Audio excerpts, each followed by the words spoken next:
18व्या लोकसभा अधिवेशनाचा पहिला दिवस वादळी ठरला। विरोधी पक्षांचे सगळे खासदार संविधानाच्या प्रती घेऊन संसदेत दाखल झाले, तर 25 जून 1975 हा दिवस विसरता येणार नाही याची आठवण पंतप्रधान मोदींनी विरोधकांना करून दिली आहे।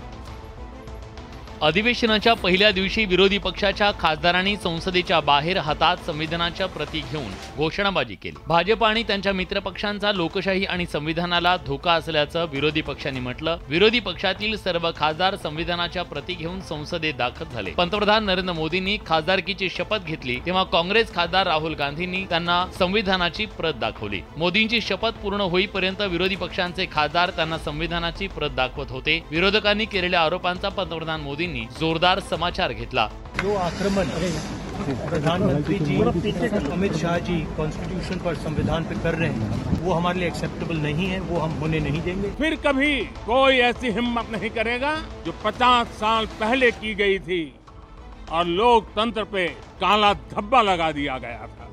2014 आणि 19च्या तुलनेत यावेळी संसदेत विरोधी पक्षाच्या खासदारांची संख्या मोठी आहे। या पार्श्वभूमीवर एनडीए सरकार आणि विरोधकांमध्ये भविष्यात विविध मुद्द्यांवरून राजकीय संघर्ष झडणार याची चुणूक पहिल्या दिवशी दिसून आली।